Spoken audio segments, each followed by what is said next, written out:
ኢትዮጵያ መበልጸጓ ማደጓ መጽናቷ አይቀርም።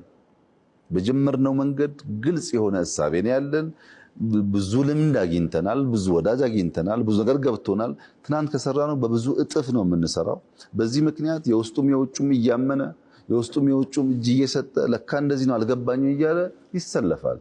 እኛ ለዛ ጊዜ የለንም፣ ለዛ ጆሮም የለንም። ዓላማችን ኢትዮጵያ በልጽጋ ተቀይራ ማሳየት ብቻ ነው።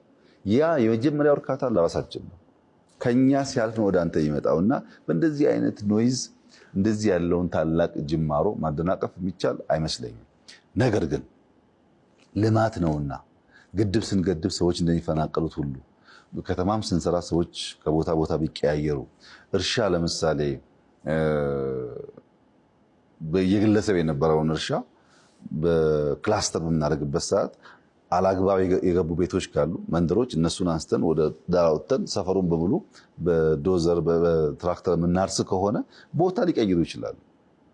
ድምር ውጤቱ ግን በሀገርም በቤተሰብም እድገት ነው የሚያመጣው እንጂ ውድቀት አያመጣም፣ በጊዜ ማለት ነው። ለዛ ዝግጁ መሆን ያስፈልጋል።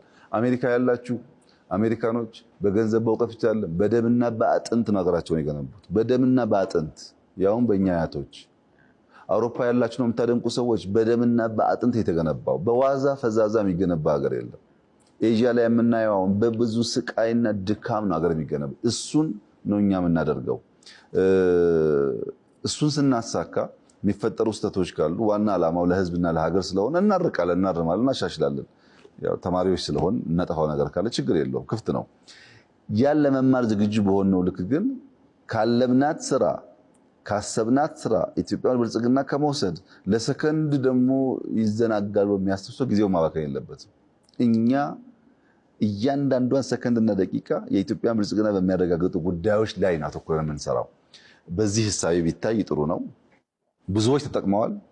የተጎዱ ጥቂቶች ደግሞ ካሉ እነሱም ይጠቀማሉ። ኢትዮጵያ ካደገች የማይጠቀም ሰው የለም። ለጊዜው ሊሆን ይችላል ችግሩ፣ በሎንግ ረን ሁላችንም የሚጠቅመን ስለሆነ እሱን እያሰብን ብንሄድ መልካም ነው ብዬ ነው የማስበው።